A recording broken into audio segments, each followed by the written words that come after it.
Bonjour et bienvenue dans Crunch, le podcast qui fait croustiller le rugby avec la rédaction de l'équipe. Bonjour la rédaction de l'équipe. Bonjour. Bonjour. Cette semaine, vous n'allez pas me croire, mais figurez-vous que le 15 de France a perdu. Et si, c'est plus du rugby, c'est l'Eurovision. Cette fois, en ouverture du tournoi contre le Pays de Galles, ils ont réussi à perdre après avoir mené 16-0 à la mi-temps. Du coup, on va se demander s'il ne faudrait pas un psy au 15 de France. Puis on se tournera vers les prochains adversaires des Français, les Anglais, qui ont roulé sur l'Irlande, alors qu'on l'a donné à peu près tous favorites du tournoi. On va se demander comment prendre ce 15 de la Rose pour ne pas trop se piquer. On parle de tout ça avec les journalistes de la rubrique rugby de l'équipe. Aujourd'hui, Renaud Borel, salut Renaud. Salut Christelle. Clément Dossin, salut Clem. Salut Cricri. Et Alexandre Bardot, salut Alex. Salut Christelle. Eh bien, vous savez tout, alors c'est parti, flexion liée jeu. Alors d'abord, on va revenir sur le pronostic de la semaine dernière. Renaud, tu y échappes, hein, puisque tu n'étais pas là. T'aurais dit combien? 19-24 au pif. Alex et Arnaud avaient pronostiqué une victoire de la France, hein, indécrottable optimiste que vous êtes. 20-16 et 20-15. Bon. Moi, je trouve qu'à 19-17, j'étais bien. J'étais serein en tribune. Bon, après, voilà. Après, il y a eu une fin de match. Après, c'était l'équipe de France, donc... Voilà, bon. Et Clem Le Fourbe avait pronostiqué un match nul 19-19 en disant « Comme ça, t'es jamais loin ». Bon, bah, du coup, t'es pas loin. 19 pour les Français, c'était bon. Voilà. Il manquait la deuxième partie de l'équation, quoi. C'était un échauffement. La semaine prochaine, t'avais pas vu l'interception, en fait. Non. C'est ça. À 19, voilà, t'étais pas mal. Bah, Maïna non plus. Voilà. C'est pas donné à tout le monde hein, de se réinventer. Bah, le 15 de France sait faire. Il s'est réinventé une nouvelle façon de perdre à chaque match. Par exemple, vendredi, les Bleus ont perdu après avoir mené 16-0 à la mi-temps. Et surtout après avoir montré qu'ils savaient produire un rugby qui va vite, qui est varié et qui marque des points. Pour nous, c'était un peu comme si on avait vu le Dahu. Et puis au retour du vestiaire, plus rien, retour aux affaires courantes et aux cagades qui vont avec le pompon, hein, ce festival de passes dégueu qui aboutit à l'interception de North à 8 minutes de la fin, alors que les Français étaient devant. Alors Camille Lopez a dit « c'est pas notre rugby qui nous a fait perdre ». Ok mon chat, mais qu'est-ce qui vous fait perdre alors Renaud, si c'est pas leur rugby, c'est quoi? C'est leur mental qui les trahit? Il leur faut un psy alors au bleu? C'est marrant parce que toutes les personnes qui suivent cette équipe de France depuis longtemps, ouais, ça je crois qu'on l'avait déjà dit à une émission précédente. Non mais même les experts entre guillemets anciens joueurs sont démunis face à ce que crée le 15 de France à chaque fois comme événement, comme record, comme imagination pour perdre un match comme celui-ci. Je répétais aux copains là en début de semaine, il y a une époque à la rubrique je crois, on avait une stat qui disait qu'à partir de 15 points d'avance pour une équipe sur les matchs en nocturne, on pouvait commencer à écrire nos papiers avec la certitude que celui qui menait de 15 points avait gagné. Là, on s'achetait un peu de confort. Si on avait commensé, tu mens. Ouais, on avait commencé quelques lignes, mais sans jamais s'engager complètement. Ouais, voilà. Et aujourd'hui, ils ont réussi à démentir une statistique qui ne mentait que sur je crois de mémoire, le quart de finale de Coupe du Monde 99 où les Français avaient remonté un handicap face au All Blacks. 14 points, je crois. 14 points, voilà. 15 points, je crois. Bref. Donc voilà, tout le monde est démuni devant ce qui s'est passé contre le Pays de Galles, mais aussi parce qu'il y a des antécédents. Vous parliez des pronostics de mes copains la semaine dernière. Il y a 2 ans avant le Japon, je répétais toute la semaine, non mais ils peuvent pas perdre contre le Japon. Bon, ils font match nul. toute la semaine avant les Fidji, ils vont pas perdre contre les Fidji. Ils ont perdu contre les Fidji. Et puis on regarde les Fidji, on se dit ah ouais, à certains postes, on leur prendrait bien celui-ci, celui-là, celui-ci. Et puis face aux Gallois, on prendrait peut-être certains joueurs, mais on prendrait surtout cet état d'esprit qui fait qu'une équipe qui est menée de 16-0 à la mi-temps, elle rentre et elle pense qu'elle peut gagner le match. C'est ce que disait Gatland, quoi. Mon équipe ne sait plus perdre. Puisqu'il reste il restait sur une série de 9 victoires consécutives. Il ne sait plus qu'elle peut perdre, effectivement. Et l'équipe de France, voilà, on peut retourner l'adage, elle ne sait plus qu'elle peut gagner. On est à 30%. Aujourd'hui, l'équipe de France, c'est un match gagné sur 3. C'est une réalité depuis la Coupe du Monde 2015. Donc, voilà, cette stat-là, qu'ils le veuillent ou non, je pense que les joueurs, ils disent pas on gagne qu'un match sur 3, on gagne qu'un match sur 3, mais tous ces antécédents, tout ce dont parlait Renaud, les Fidji, le Japon, ça pèse et ça finit toujours par ressortir. Et voilà, c'est ce qu'on se disait avec Alex. À partir du moment où il y a un petit grain de sable, une petite erreur, on a l'impression que cette équipe, elle se liquéfie, quoi. Et quand bien même, elle a 16 points d'avance. Et là, malheureusement, c'est pas un petit grain de sable qu'il y a eu, c'est un petit grain de sable plus un gros caillou plus un énorme rocher. Et au final, jusqu'à la comète Vahameina, donc toutes ces erreurs énormes qui s'accumulent font que l'équipe de France perd un match imperdable.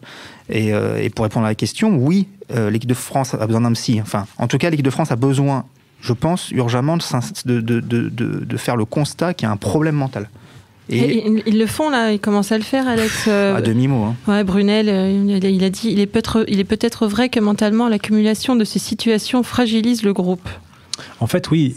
Jusque-là, il répondait un peu, quand on leur posait la question du mental, il répondait un peu sur l'aspect combativité. Ou alors il fuyait un peu cette question, parce que c'est vrai que c'est difficile de s'avouer fragile mentalement pour un sportif de haut niveau. Bon là, que ce soit Brunel qui a ouvert la porte ou Poirot ce matin dans Midi Olympique qui dit de toute façon ça arrive si souvent ce scénario de on mène et on se fait reprendre que forcément c'est qu'il y a quelque chose il y a quelque chose derrière.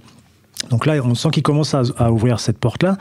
Maintenant, il faudrait essayer d'aller plus loin parce qu'aujourd'hui, on a l'impression de voir une équipe malade en fait. Dans le sens, il y a un côté un peu pathologique. Elle est rentrée dans une dynamique qui fait que on peut pas, ça se traite pas comme ça, quoi. Il faut aller peut-être dans du travail. Alors, je sais pas quel type de travail, mais comment mener ça c'est aux experts de voir. Mais en tout cas, il y a quelque chose de profond qui fait que à un moment, il y a Camille Lopez. Il rate un coup de pied en début de première mi-temps. Et ensuite, de deuxième mi-temps, pardon. Et ensuite, c'est Maxime Médard qui fait un en avant. Ensuite, c'est Morgan Parra qui tape un coup de pied trop long. Et de petits événements négatifs en petits événements négatifs, chacun se nourrissant des précédents, on crée une dynamique négative qui aboutit à essayer... Il y a quand même 10 minutes là où il y a un enchaînement entre le premier essai, puis l'essai refusé, puis la cagade du G. Il n'y a plus d'équipe sur le terrain, il y a tout qui s'écroule, tout qui... Non, et en fait, les meilleures équipes, c'est comme les Gallois, ils sont menés 16-0, certes ils vivent une première mi-temps difficile et ils font plein d'erreurs, par contre ils limitent les dégâts et ensuite ils sont capables à un moment sur un switch quoi, quasiment de dire non, on peut gagner ce match-là et ils vont le chercher et ils se remettent d'aplomb. Moi, ce qui m'effraie, c'est pas tant l'accumulation de cagades sur ce match dans le sens où c'est l'histoire d'un match, ils font une super première mi-temps, puis après la deuxième mi-temps, ils tombent Non mais, alors on y vient, c'est le temps du diagnostic.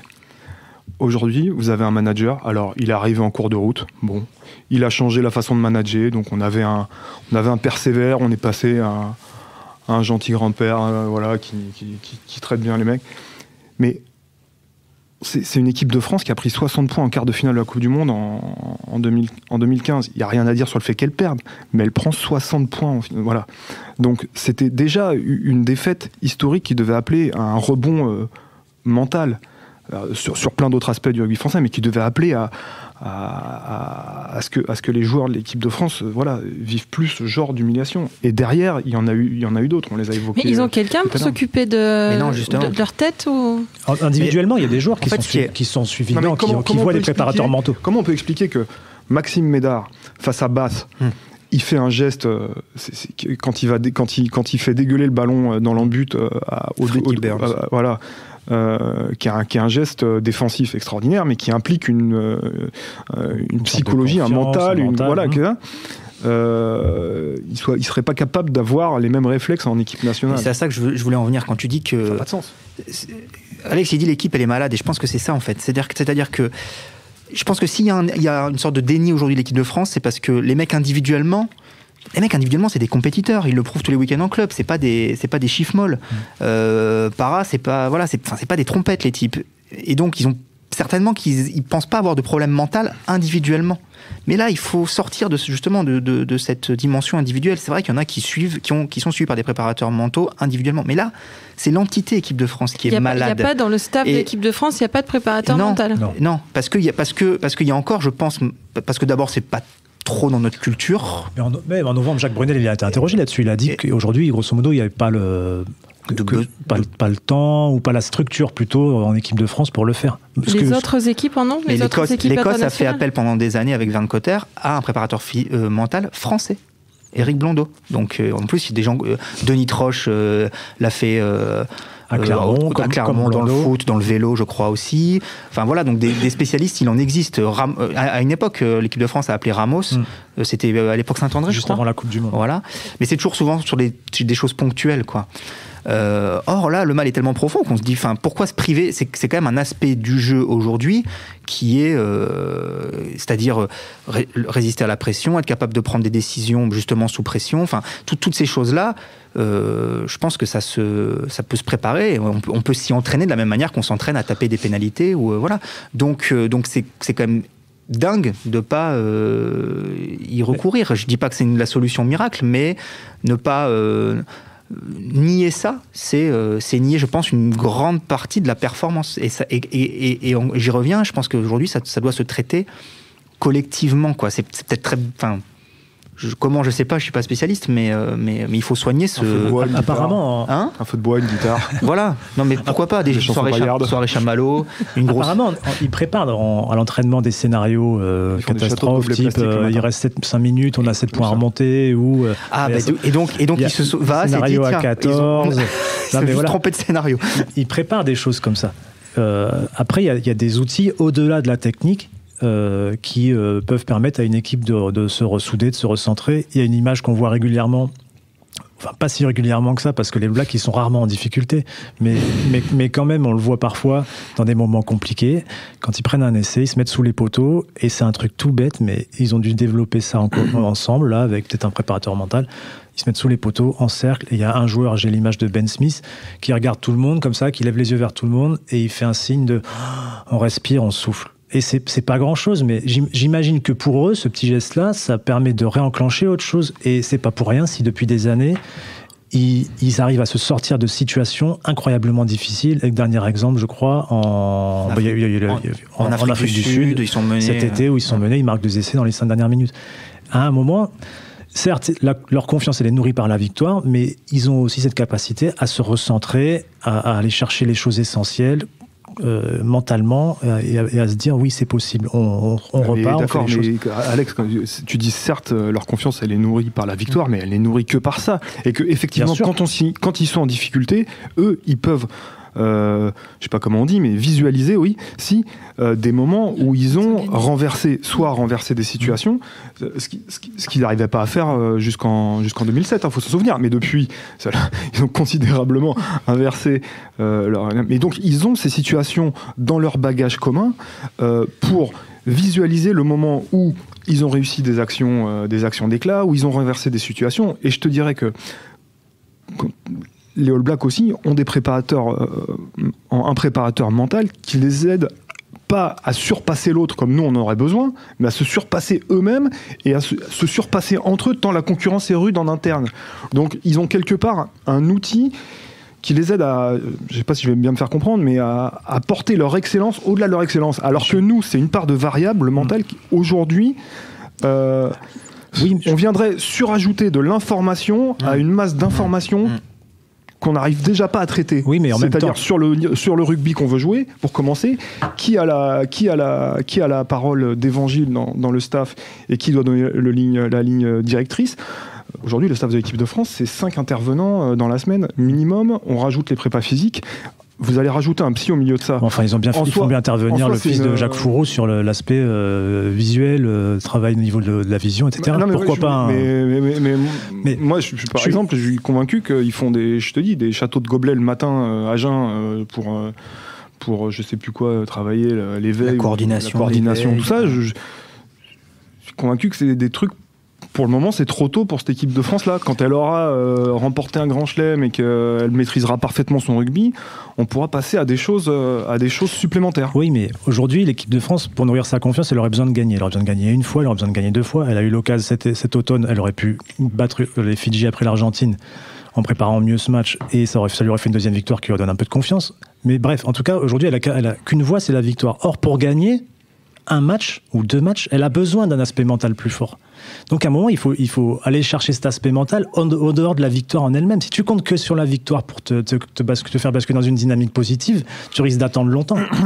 Parce qu'aujourd'hui, tu arrives difficilement à en gagner un et difficilement à gagner 2 d'affilée. Leur première mi-temps, elle est exemplaire. Pleine d'enthousiasme. Voilà. Et sur la deuxième mi-temps, par exemple, moi je pense pas que ce soit un problème mental, Vahamina, ça passe. Le match il est gagné s'il fait pas sa passe.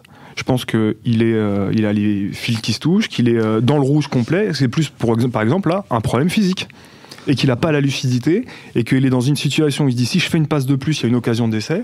Il a oublié le score, il a oublié plein de choses comme ça. Et je pense que justement, ça fait 20 minutes qu'ils sont harcelés par la défense galloise, qui sprint, qui leur met une pression de dingue. Là, c'est sur un coup, ils arrivent à l'inverser, et ils peuvent pas. Mais ils sont oxy.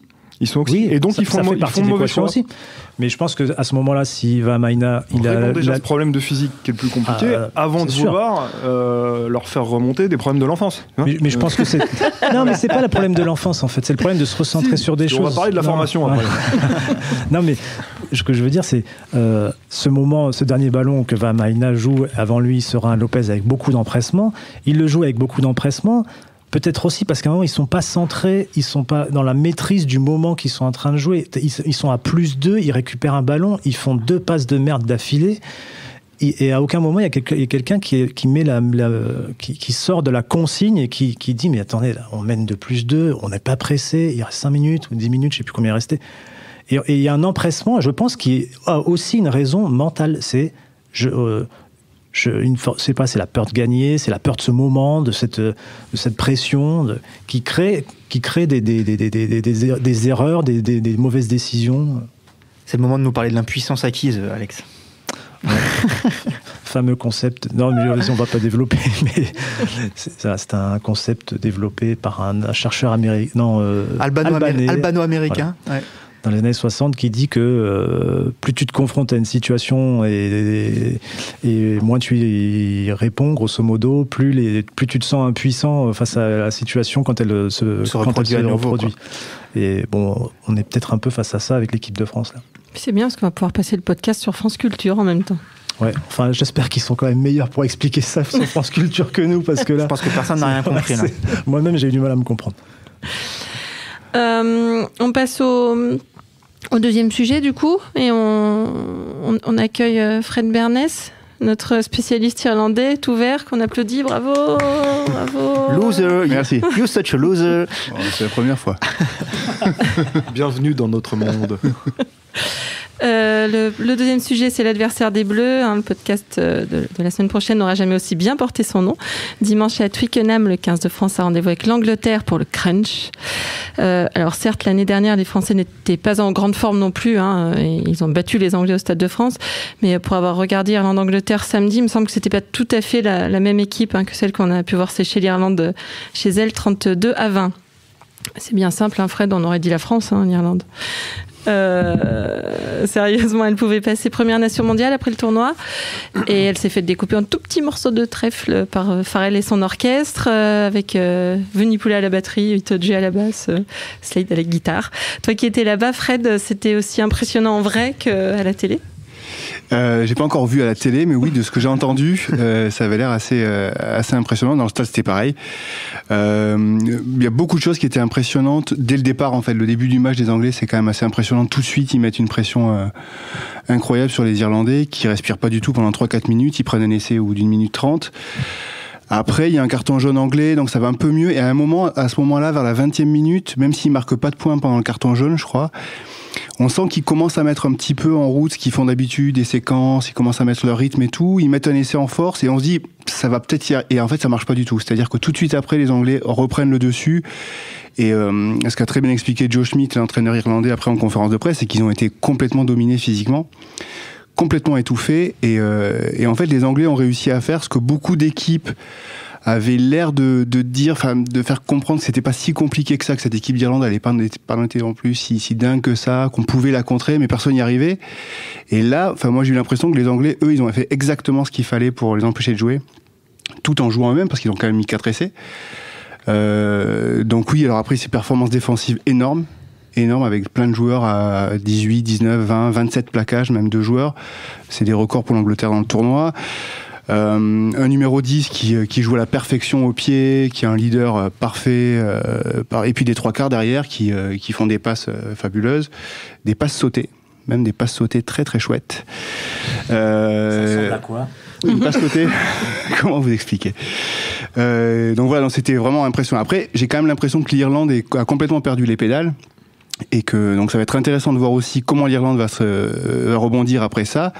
Et je pense pas que l'Irlande refera 2 fois contre l'Angleterre le même match qu'elle a fait. Il manquait des joueurs, je pense, importants dans cette équipe d'Irlande, des joueurs comme alors ils sont pas des super titulaires, c'est pas des stars et tout, mais Dan Levy qui avait fait un tournoi fabuleux l'an dernier est blessé et c'est un joueur très important au sol, dans le combat au sol.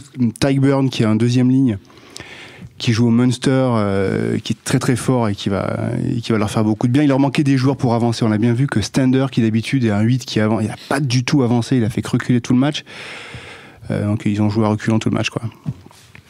Mais du coup, il faut qu'ils fassent quoi, les Bleus à Renault, par exemple, pour pas finir en kit à Twickenham, parce qu'on rappelle aussi qu'on est dans leur poule aux Anglais pour la Coupe du Monde. Donc c'est la dernière fois, non, qu'on les rencontrera avant la Coupe du Monde Ah oui.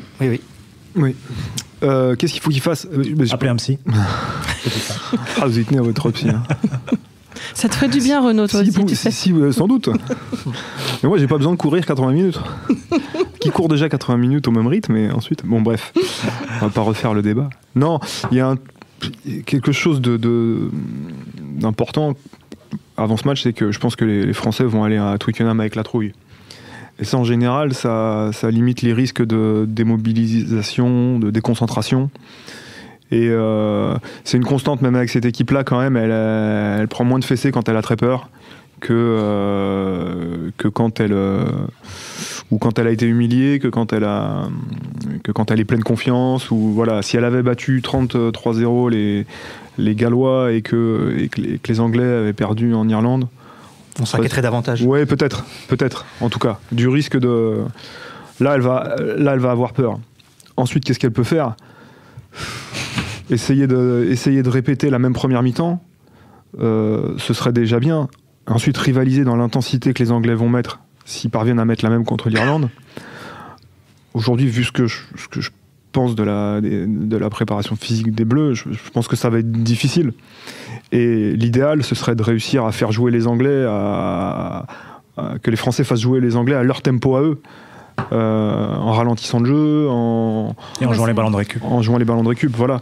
Mais surtout éviter qu'ils emballent le match comme ils l'ont emballé face aux Irlandais au départ, parce que là, ça peut aller vraiment très vite. Pareil sur la dimension du défi physique, ils arrivent à mettre un joueur comme Mako Vunipola, le pilier gauche, leur 2e ligne, ils arrivent à mettre une intensité, une puissance, une vitesse avec laquelle c'est dur de rivaliser, quoi. Hier, c'est Arnaud Requena qui faisait ce parallèle. Il disait on nous voit pas bien, on les voit énormes. Et il y a 2 ans, ils étaient lancés dans leur série de 18 victoires consécutives, les Anglais. Et on était allé en début de tournoi là-bas, pas beaucoup plus fringant, même si bon, c'était moins. On sortait de la tournée de novembre où on avait accroché les Blacks, on avait accroché l'Australie. Donc on était un peu mieux quand même, je pense, qu'aujourd'hui. Et on avait perdu que 19-16. Alors qu'on craignait d'en prendre, comme cette semaine, on craignait d'en prendre 30, 40, voire plus. Donc voilà, et peut-être effectivement, comme le disait Renaud, sur la trouille, sur la peur de se faire défoncer, on les avait accrochés, on était même devant au score jusqu'à 10 minutes de la fin. Tiens, encore un match qu'on avait perdu à la fin.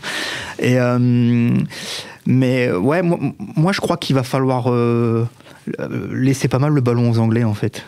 Ça peut peut-être paraître paradoxal, mais je pense qu'on perdra quand même, mais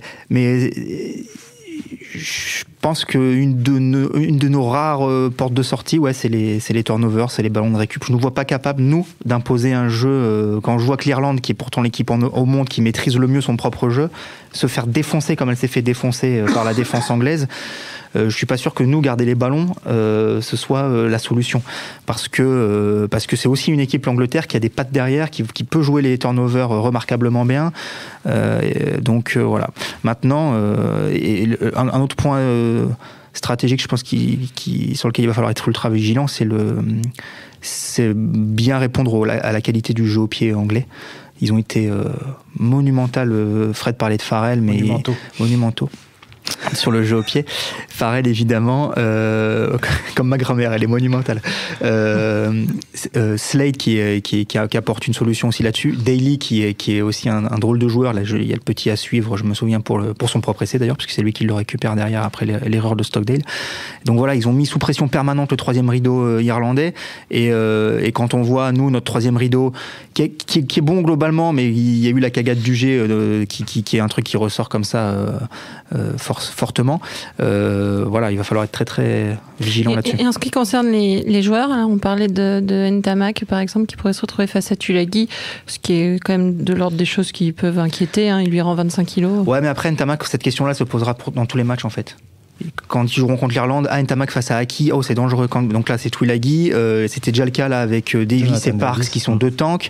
Donc, je pense qu'il faut dépasser ce débat-là en fait. Et c'est pas un joueur qui s'échappe. J'ai pas le souvenir de l'avoir vu Donc, ok, c'est certes, mais bon, peut-être qu'il faut imaginer d'autres subterfuges, se serrer autour de lui. J'en sais rien, mais non, je crois pas que ce soit. Enfin, l'inquiétude, elle vient pas de là, à mon avis. Mais c'est vrai que globalement, oui, il va falloir répondre. C'est toi, Fred, qui écrivait ce matin que c'est la première fois que Eddie Jones a à sa disposition les deux frères Vunipola plus Twilagi. Et c'est vrai que c'est puissant. C'est trois armes de destruction massive redoutables, quoi. Renaud, toi, en ce qui concerne les joueurs, la façon de jouer, tu le verrais plutôt comment? Magne aujourd'hui disait que dans l'équipe que peut-être il faut privilégier la vitesse dans un premier temps et envoyer la puissance dans un deuxième temps. Et, de toute façon, le rugby est devenu un sport de vitesse aujourd'hui. C'est-à-dire, on met au profit de l'évitement et puis ensuite, si on a de la vitesse dans la collision, de toute façon, on va gagner son duel. Donc il faut rester sur ce principe-là plutôt que sur le défi frontal. Il faut essayer de déplacer l'équipe adverse, il faut essayer de la déséquilibrer, de la désordonner. Et c'est vrai qu'avec Ntamak, si Fofana n'est pas blessé, ou avec un milieu de terrain un peu plus léger mais passeur, c'est plus intéressant. Moi, je pense qu'effectivement, Olivier Magne, il a raison et qu'il faut plutôt aller vers ça que vers quelque chose de plus monolithique. En 2015, on a vu où ça avait mené l'équipe de France, d'être un peu plus restrictive dans son jeu. Après, se pose la question, si on veut apporter plus de vitesse, d'intégrer par exemple Lambé au 5 de devant plutôt qu'un Villemc, parce que Lambé se déplace un peu mieux. Et puis, il y a quand même une question sur le banc de touche. On a vu vendredi contre les Gallois que notamment qu'on aurait pu avoir des profils différents sur le banc de touche, et on pense à Dupont et à Bastaro, des mecs qui sont capables d'amener autre chose à un moment dans le match. Dupont avec du punch, une capacité à créer des brèches autour des rucks, Bastaro avec de la puissance au milieu. Peut-être qu'il faut amener un peu cette variation, c'est un peu ce que disait Magne dans le journal ce matin, c'est-à-dire vitesse d'abord et puis ensuite un peu plus de puissance dans un deuxième temps. Ça c'est une option.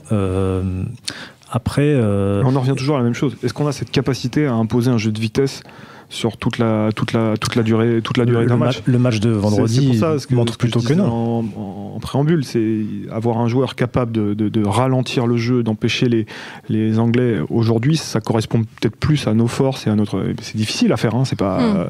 Faut avoir un jeu au pied aux petits oignons, comme on a eu d'ailleurs en première mi-temps face aux Gallois. Il faut aussi tenir. Il faut avoir tous ses ballons en conquête. Il faut gêner son adversaire en conquête. Et là, en mêlée, on a eu des problèmes aussi. Et en touche aussi. On n'a pas des ballons propres. On a très peu de ballons propres, très peu d'occasions de lancer le jeu. Et en fait, il y a beaucoup de récupérations dans le match de vendredi soir qui sont des ballons pas trop mal négociés. Mais sur les lancements de jeu, on a eu beaucoup de mal. Et ça, c'est hyper important aujourd'hui parce que c'est quand même une base pour avoir de la possession, mettre de la pression. Et s'il n'y a pas une meilleure conquête dimanche à Twickenham, ça va encore plus compliquer la tâche. Juste Renaud, tu les as sentis comment, toi, les joueurs vendredi? En fait, c'est très dur aujourd'hui de sentir des joueurs en zone mixte parce qu'on ne sait jamais ce qui... on a du mal à faire le tri entre ce qui sont les éléments de langage, le positivisme à tout crin sur la première mi-temps et leur ressenti réel. Mais je pense qu'ils sont comme tout le monde, peut-être même encore pire parce que ce sont acteurs, dans l'incompréhension totale de ce qui les conduit à être comme ça, à laisser échapper des matchs comme ça. Vaha ou UG, tu les as vus ou j'ai vu Yohan Uget qui essayait tant bien de mal d'expliquer comment le ballon lui avait échappé des mains. En gros, qu'il glissait vers l'embut, qu'il voulait se relever pour pas rentrer dans l'embut avec le ballon, pour éviter de concéder une mêlée à 5. Et que sous l'effet cumulé de la pluie et de la glissade, il perd le contrôle et puis il perd le ballon. Lui, il assumait d'être responsable de la défaite. Ils parlaient tous de petits détails, d'erreurs. La même chose qu'on entend depuis des années. Et puis après, il y avait les éternels optimistes comme Serein. Mais il vaut mieux qu'il le soit optimiste. Mais l'optimisme, c'est pas se voiler la face. Ça aussi, Olivier Mann, il le disait. Il faut pas mettre un mouchoir sur tout ce qui ne va pas au profit de ce qui s'est plutôt bien passé, parce que pour le moment, ça porte pas vraiment ses fruits. Il y a Pelouse qui dit un truc très, très sympa, qui dit on n'est pas au niveau, mais peut-être qu'ils peuvent nous prendre de haut. C'est un malentendu. Ils l'ont déjà fait. Nous aussi, ça nous est déjà arrivé de faire ça. En novembre dernier, par exemple, en novembre d'avant encore. Moi, je les crois pas. Je les crois pas potentiellement capables d'un excès de confiance. Les Anglais ? Non. Là, on parle de management. En plus, il y a Eddie Jones. Eddie Jones, Fred peut en témoigner. La première déclat qu'il fait. Alors après, c'est attention, on est dans le. Voilà, il veut froisser personne, il veut pas donner de levier à l'équipe de France, mais il dit quoi ? Il dit oui, non, les Français sont redoutables. Regardez leur première mi-temps contre les Gallois. Ah oui, voilà, ils ont gagné, ils menaient 16-0 contre les Gallois. Quand on mène 16-0 contre les Gallois, c'est quand même une équipe très dangereuse. Ils nous ont battus l'an dernier. Mais ça, c'est normal, c'est le jeu. Je pense il va faire une préparation qui va être complètement différente et c'est normal. Ils sont allés en Irlande en étant un peu provocateur, un peu dire non mais nous. C'était ce qu'il fallait, je pense, et ça a marché. Et là, il faut absolument faire. C'est le profil complètement inverse qu'ils vont jouer. Puis après, ils peuvent pas trop prendre les Français de haut parce que ils sont 5e du dernier tournoi. Ils sortent pas d'une série incroyable, quoi. Non plus, ils ont gagné. Ils ont perdu la série test en Afrique du Sud l'été dernier. Voilà, c'est pas une équipe qui peut se permettre non plus tout de suite là parce qu'elle a fait un très gros match. Ils ont fait une bonne tournée d'automne quand même. Ouais, bien. Ils ont battu le Japon et l'Australie. Mais ils ont perdu contre les Néo-Zélandais en étant pas loin de les battre. Donc c'est de mieux en mieux, c'est sûr, mais ils peuvent pas non plus. Non, et puis il y a une donnée importante que tu évoquais dans ton lancement, Christelle, c'est qu'on les retrouve en octobre. Fin septembre. Et s'ils peuvent nous marquer. Qu'ils ont perdu en France l'an dernier. Ouais. Et s'ils peuvent nous marquer au fer rouge sur ce match-là, je pense qu'ils vont pas s'en priver. C'est-à-dire que c'est une donnée importante pour eux, mais pour nous. C'est-à-dire que un peu moins. Voilà, on a souvent l'habitude de dire ça quand on parle des All Blacks, c'est-à-dire quand ils peuvent t'en mettre 60, ils t'en mettent 60. Moi, je serais pas étonné, espérons que ce sera pas le cas, mais que si le match tourne vinaigre, qu'ils appuient vraiment là où ça fait mal et que s'ils peuvent nous mettre la tête au fond du sac, ils le fassent, quoi. Donc non, je crois vraiment pas à l'excès de zèle. Après, je sais plus si c'est Alex ou Clément qui disait ça, mais c'est vrai que c'est une constante. C'est qu'il n'y a aucune équipe européenne qui nous a vraiment mis une raclée ces dernières années, même quand ça allait assez mal, quoi. En fait, on perd des matchs. Les Irlandais, c'est toujours, même chez eux, c'est souvent assez serré. Les Anglais, c'est pas des matchs, ils nous mettent pas 40 points depuis 3-4 ans quand même, si. Oui. C'est vrai qu'il faut se méfier des matchs qu'on voit, les week-ends de tournoi qu'on voit quand on voit un Galles-Écosse, quand on voit un Irlande-Angleterre. Souvent, on se dit, mais les Français sont incapables de soutenir ça, ne serait-ce que 20 minutes. Or, l'histoire récente a montré que l'équipe de France a toujours réussi à matcher à un moment. Alors, ça ne veut pas dire gagner les matchs, mais ça me rappelle Brive. Elle a réussi l'an dernier, jusqu'à la 80e, elle mène contre l'Irlande, elle a battu l'Angleterre. Elle arrive à se mettre à un niveau, ou alors à verrouiller un peu le jeu des adversaires. En tout cas, il faut, je pense qu'il faut garder un peu de mesure. C'est en 2015 qu'on en prend 55 à Twickenham ? Ouais. Mais on en met match 35. un peu fou là. Ouais. Mais c'est un match un peu fou, le fameux match pré-coupe du monde. Du coup, vous nous donnez vos pronostics. Donc vous êtes tous les 4 à les donner, c'est cool. Frédéric. Non, j'aimerais pas l'an dernier. Alex. Renaud d'abord. 21-15 pour l'Angleterre. Oui. Qui ? 35-12. Clem. 35-12. Alex ? 26-8 pour l'Angleterre. Ok. Et Fred ? J'ai longtemps pensé à un match nul, mais je vais quand même dire 20-16 pour l'Angleterre. Ok. vous êtes... Voilà, tout ça pour nous humilier dans une semaine. Merci Christelle. Un dernier tout petit mot pour féliciter les filles, quand même. Oui. Qui ont atomisé les Galloises 52-3. Dans le déplacement en Angleterre, dimanche sera probablement un peu plus compliqué. Hein. Mais elles ont quand même été impressionnantes, les Françaises, puisqu'elles ont inscrit 9 essais, soit plus que les Français depuis 1982. Voilà, sur ce, on va y aller. Du coup, elles devraient se présenter à l'Eurovision. Ouais, je valide. Et les moins de 20 aussi, Christelle, qui ont gagné. Oui, aussi. Le Happy Rugby. Voilà, comme ça on finit sur une note positive même. Merci à tous, c'était Crunch, une émission de la rédaction de l'équipe. Aujourd'hui, j'étais avec Renaud Borel, Clément Dossin, Alex Bardot et Frédéric Bernès. Merci à Jules Cros à la technique. Retrouvez-nous tous les lundis sur l'équipe.fr, Apple Podcasts, SoundCloud. N'hésitez pas à réagir, laissez des commentaires et mettez-nous des étoiles. À la semaine prochaine.